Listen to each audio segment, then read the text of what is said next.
knows, Jack is the coolest computer geek you will ever meet in your entire life. He's my neighbor and my husband's best friend, so that's how we were able to lasso Jack into this, into sharing his knowledge with us today.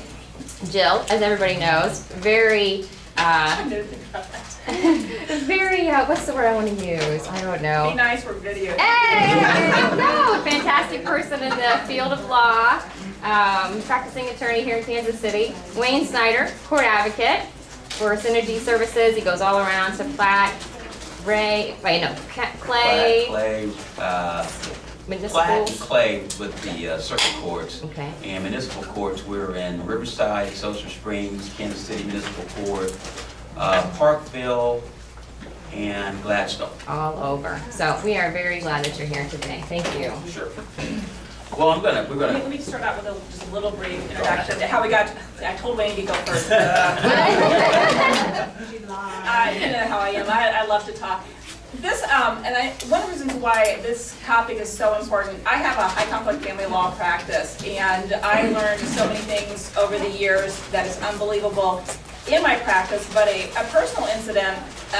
My daughter's purse was stolen, and in the middle of the night one time, I'm watching her ATM card being used all over the city. I was able to track the person, and then that spurred it to me. It's like, oh my goodness, I'm able to look at that stuff, and I could track my husband, where he's going and everything. And we do that on a regular basis. We see what people are buying, but I saw throughout that night where that ATM card was being used.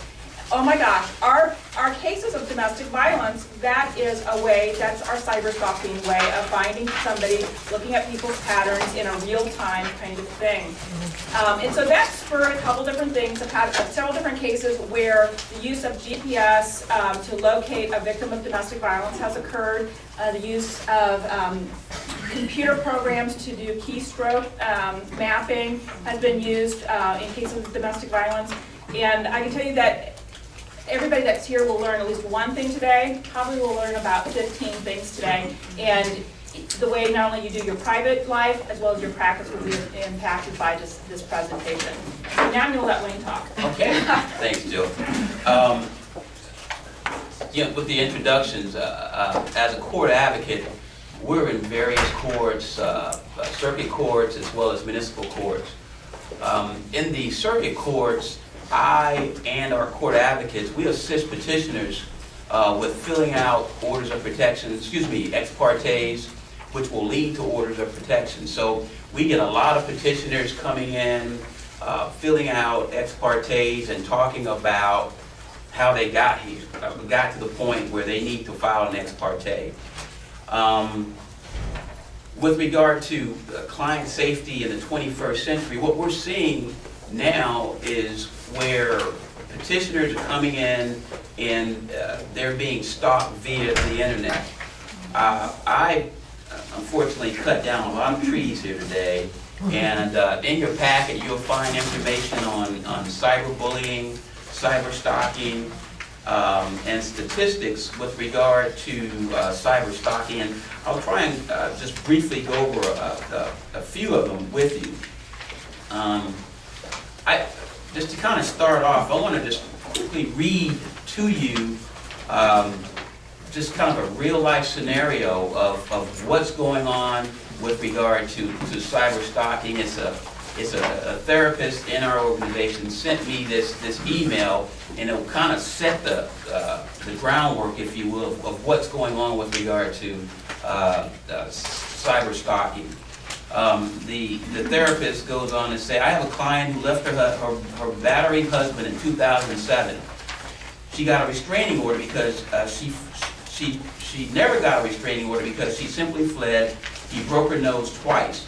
She moved from Colorado back to Missouri. She filed for divorce, and they were divorced in 2007. He made repeated attempts to contact her through email, phone, and letters through a lawyer attempting to find her address. He also tried to get her friends to disclose her location. She initially lived with a family and then bought a home. He does not have her address, hopefully, and he's tried to contact her for approximately 2 years. He hasn't made an attempt since 2009, until last week. He sent an email to her through a dating website. He sent it directly to her Gmail account, which he has had but hasn't used. She is very fearful that he will find her home address and just show up. And she goes on to ask, is there anything we can do for her? And that's basically the gist of it. So with regard to cyber stalking, it is very real. And to a lot of the victims out there, going through, the respondent or the defendant really using the electronic medium to track their victims down. If you look in your packet, I'm just going to kind of profile some of these kind of guys. If you'll see a packet that has Cyber 911 emergency on it,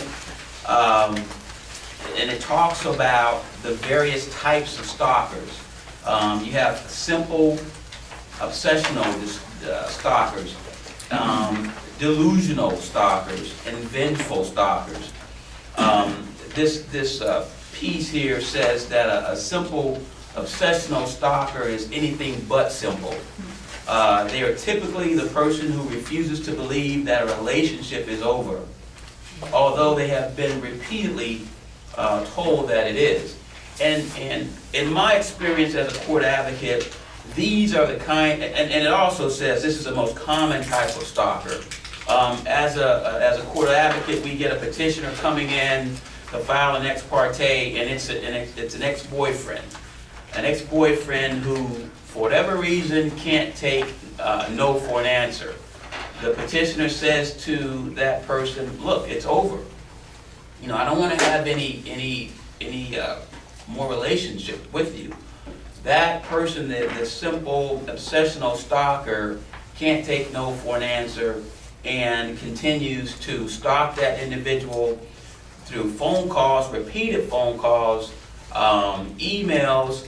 Now with text messaging, you find a proliferation of text messaging, as well as Facebook. It is incredible the amount of information that a petitioner will put on their Facebook. It's just incredible. There are all sorts of examples.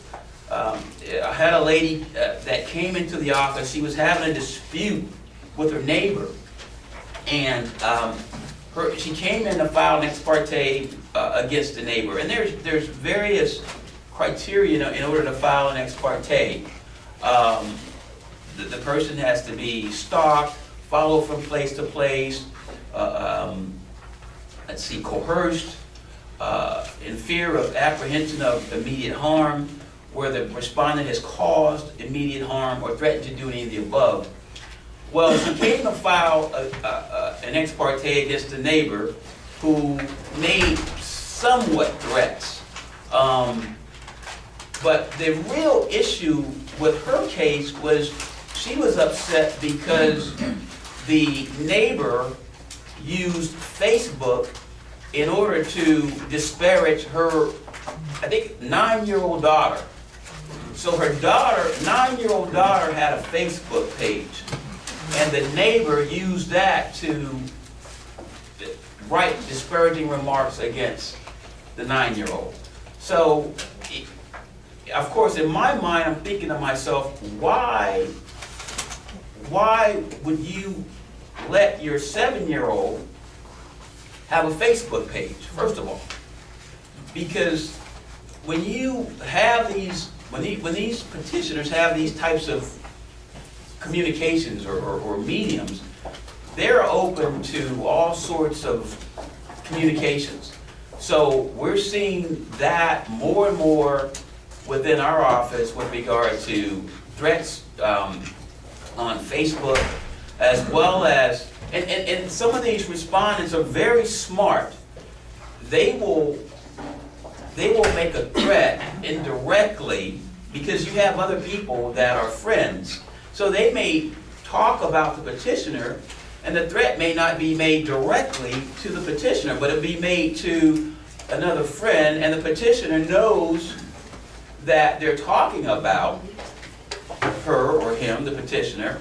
However, I mean, if you're looking at filing for an ex parte and the judge wants to know whether or not there's a direct threat, I mean, I guess you could use circumstantial evidence to prove that, but the threat has not been made directly to that petitioner. So we're seeing a lot of Facebook types of cyberbullying and cyber stalking. Also, and I just have to use these anecdotes of people coming into the office with these issues of cyber stalking, cyberbullying. Had a lady come into the